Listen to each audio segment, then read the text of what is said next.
which is difficult for ordinary people is easy for the Buddha. 3. Finally, by their perfume and their freshness, lotuses are very suitable as offerings. It is as with human gifts where variety is desirable. Question. Why should lotuses be used and not other things? Answer. Worship uses flowers, perfumes, and banners exclusively. Flowers for a twofold reason, because of their color and their smell. Question. But other flowers also have color and smell. Why does Ratnakara use only lotuses as offerings? Answer. In the Haoshioking, Kusalamula Samparagraha Sutra, it is said, the Buddhas of the 10 directions offer flowers to the Buddha Sakyamuni. Moreover, there are 3 kinds of lotuses: human lotuses, divine lotuses, and bodhisattva lotuses. The human lotus is a big lotus with 10 petals, the divine lotus has 100 and the bodhisattva lotus has 1,000. In Ratnakara's universe, there are many golden lotuses with 1,000 petals.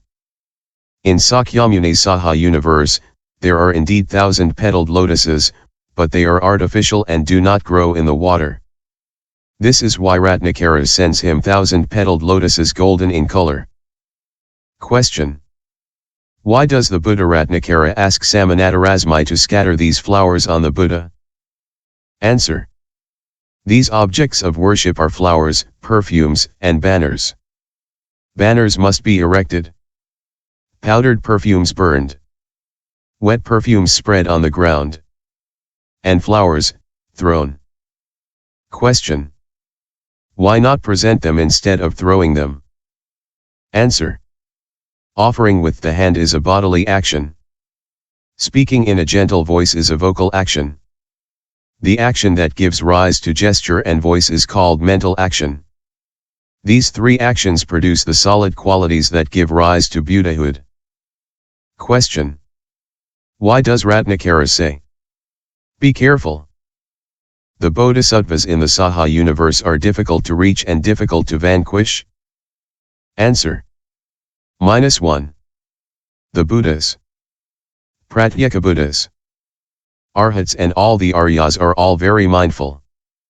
For Mara's army, the inner fetters and the multiform retribution of the sins of previous lifetimes are like many brigands of whom one must be careful when they are approached.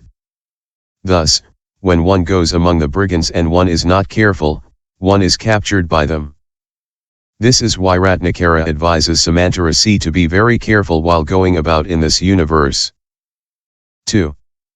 Moreover, the human mind is often distracted. It is like a madman or a drunkard. Resolute mindfulness is the entryway to all the qualities. By concentrating the mind, one successively obtains dhyana, real wisdom, deliverance, and finally the destruction of suffering. Those are the advantages of mindfulness. Thus, 500 years after the Buddha's parinirvana, there was a bhiksu called Yopo-sikyu. He was an arhat with the 6 abhijnas. At that time he was the great teacher of Jambudvipa. At that time, there was a 120-year-old bhikshuni who had seen the Buddha when she was young. One day Upagupta went to her cell to ask her about the behavior of the Buddha when he was visiting. He had previously sent a pupil to the bhikshuni and this pupil had announced to the bhikshuni, "My great teacher Upagupta is coming to see you to ask about the behavior of the Buddha when he was visiting." Then the bhikshuni filled a begging bowl with oil and set it under the fan at her door. She wanted to test the behavior of Upagupta and his mindfulness. When Upagupta entered, he pushed the fan at the door and a little bit of oil spilled. Upagupta sat down and asked, "You knew the Buddha? Tell me. What was his manner when he was visiting?" The bhikshuni replied, "When I was young, I saw the Buddha entering a village one day. The crowd shouted, 'There is the Buddha.' I followed the crowd outside and saw the Buddha's rays. As I bowed before him, a gold pin that I had on my head fell to the ground into a thick bush. Immediately the Buddha illumined with his rays and, as all the dark corners were visible, I found my pin. As a result of that I became a nun.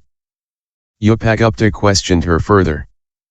And, at the time of the Buddha, what were the manners and courtesy of the bhikshus? She replied. At the time of the Buddha, there was a group of 6 impudent, shameless, wicked monks. But, in regard to their manners, they were better than you. I have noticed that today. When they passed through my door, at least they did not spill my oil. Depraved though they were, they knew the rules of monastic courtesy. Walking, standing, sitting or lying down, they missed nothing. Although you are an arhat endowed with the 6 abhijnas, you do not measure up to them on this point. Hearing these words, Yopagupta was very ashamed. This is why Ratnakara advises samanatarasmi. Be careful. Mindfulness is the mark of an honest man. Why does he advise him to be mindful? The bodhisattvas of the saha universe are difficult to vanquish, to attain, to destroy, and to meet. Like the great king of the lions, they are difficult to vanquish and destroy. Like the king of the elephants or the king of the nagas or like a great fire, they are difficult to approach. These bodhisattvas actually have the great power of merit and wisdom. Those who wish to conquer them and destroy them will not succeed and will risk perishing themselves. This is why they are difficult to approach. Question. Given their great qualities, their wisdom, and their sharp faculties, all the great bodhisattvas are difficult to approach. Why does the sutra attribute this difficulty of access to the bodhisattvas of just the saha universe? Answer. -1. Because this comment refers only to a bodhisattva of the Ratnavati universe, namely, samanatarasmi. Coming from afar, he will notice that the saha universe, different from his own, is full of stones, sand, and rubbish.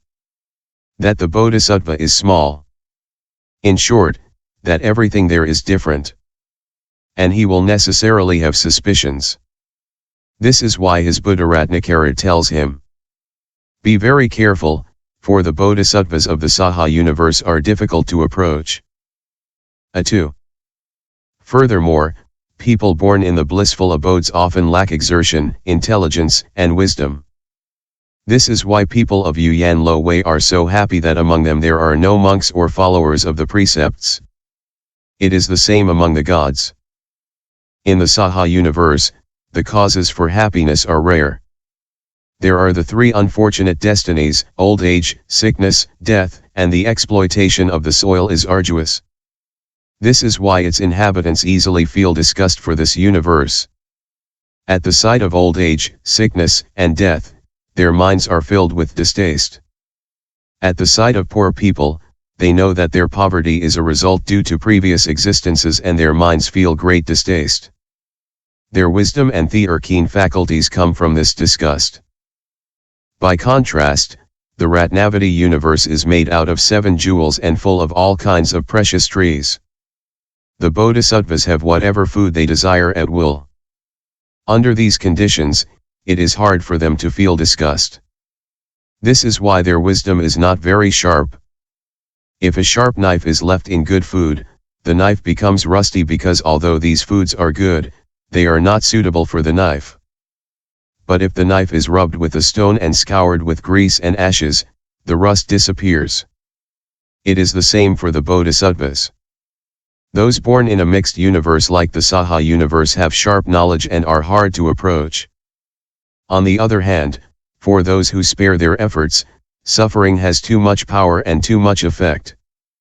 To feed a horse and not to ride it is to make it useless. 3. Finally, in the saha universe, the bodhisattvas abound in skillful means. This is why they are difficult to approach. This is not the case in other universes. Thus the Buddha said, I remember that in the course of my previous existences I offered 1,000 human existences in order to save beings. But although I was endowed with qualities, the 6 perfections and all the Buddha attributes, I was unable to do the work of a Buddha. Indeed, it was only by skillful means that beings are saved. This is why